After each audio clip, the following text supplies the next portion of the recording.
Nasunog ang isang pabrika ng banana chips sa Kidapawan City. Nasunog din ang isang gusali sa Cubao, Quezon City. Nailigtas ng mga bumbero ang dalawang natrap na residente. Makibalita tayo kay Ninita Hobilla. Balot na ng makapal na usok ang apat na palapag na commercial residential building na ito sa may Aurora, Cubao sa Quezon City nang respondihan ng mga bombero. Sa ikaapat na palapag, may isang tao pang kumakaway mula sa isa sa mga bintana. Pero pahirapan ang pagresponde ng mga bombero dahil sa sobrang kapal ng usok. Kaya kinailangan pa nilang gumamit ng breathing apparatus. Kasi pagka wala ka po niya, sir, masusuffocate ka.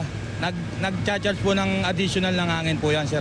Ang laking bagay po yan para sa atin, sir. Ilan lang sa mga bombero ang may breathing apparatus.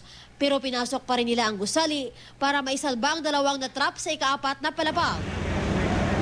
I have to thank the firemen who rescued us.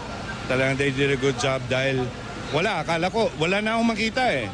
And nasa ledge ako, 4th floor yun. Kwento ng isa sa mga nakaligtas, mag-alas 12 ng hating gabi na makarinig sila na may sumisigaw ng sunog. Base sa inisyal na pagsisiyasat, nagsimula ang sunog sa isang printing shop na nasa unang palapag ng naturang gusali.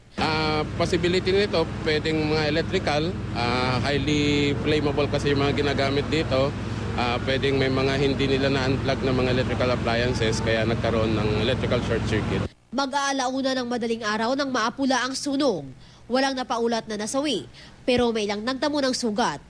Aabot naman sa 3 milyong pisong halaga ng banana chips ang nasunog sa isang pabrika sa Kidapawan City. Tumagal ng 2 oras ang sunog. Hinala ng anak ng may-ari ng pabrika, nagsimula ang sunog sa kusina at mabilis na kumalat sa buong gusali.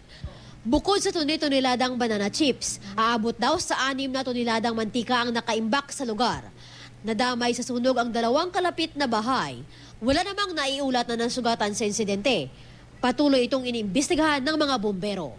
Ninita Hobilla, Nagbabalita, Pilipinas.